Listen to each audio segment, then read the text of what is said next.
My father was in the military, stationed at Fort Worth. We lived outside of Gate 5. Any Gate 5 people here? Yeah? I always wanted to be an entrepreneur. My mother was an entrepreneur. She ran a salon in our kitchen at home. So I got to see her making money all the time and serving the community. So entrepreneurship really wasn't a word, it was just sort of a way of life for us. So our mascot is a winking chimpanzee with a little mailman hat. Gosh, the origins of Freddie, it really goes back to Regency Mall.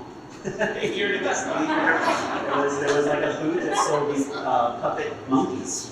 And I got one as a gift, and I loved that monkey so much, and monkeys were just a part of my brain forever. So anyways, his name is Freddie, and he came from a series of failures, right? So the idea, innovation is basically lots and lots of failures and learning from those failures and adapting. So I needed a mascot, I needed a logo, and I just, I used a data-informed decision. I looked at my greeting site, and I saw the most popular, most loved card was a little monkey, so I took him, and that's how Mailchimp was born.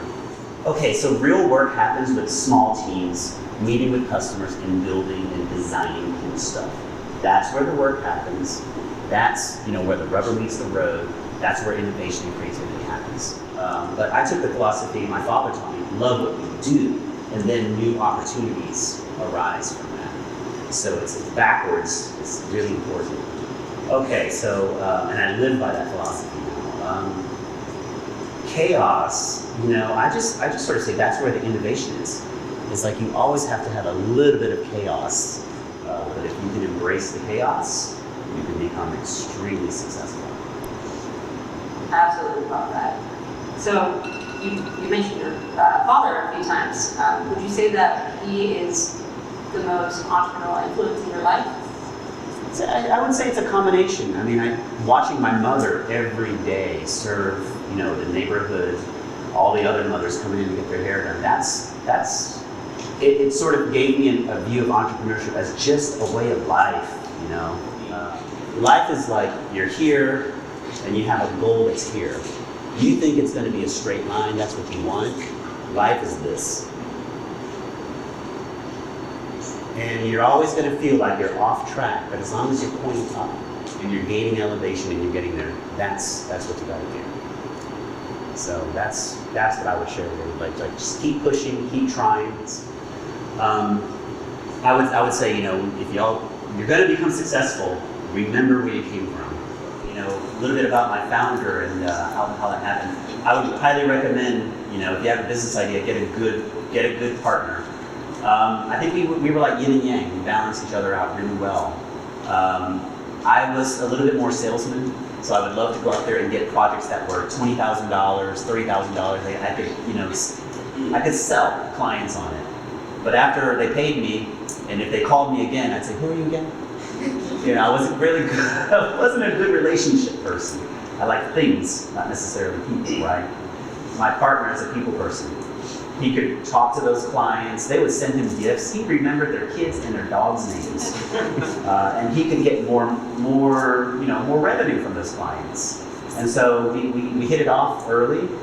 And I also, he was my first employee, so that's how I knew him. And I just knew that he was a humble, hardworking, ambitious person. And so we just made a good team. And we're still a team to this day. We balance each other out really, really well. I'm going to ask you a question real quick, then I'll get back to you.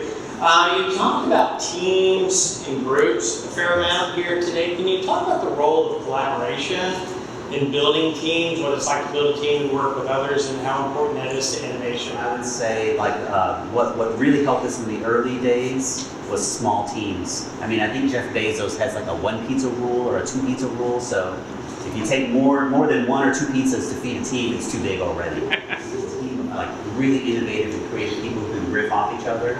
There's nothing more satisfying than that. I mean, it's just in the DNA of humans to have just work together, it just feels so good. So if you were to walk out of this conference right now with nothing, no connections, no money, nothing, and have to start from zero, what would be your first step? start shaking hands and meeting people. Try to form some connections with people.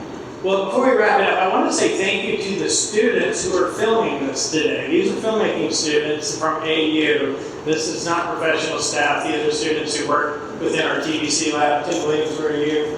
Right over here, and Art Berger, and working with them. So thank you very much. We always appreciate it when we can involve students like this. You guys had some pretty good questions. I'm impressed. Really. So thank you, Mr. Chestnut, for being here. Thank you, Lindsay, for asking the questions. Thank you, President Keel, for your support.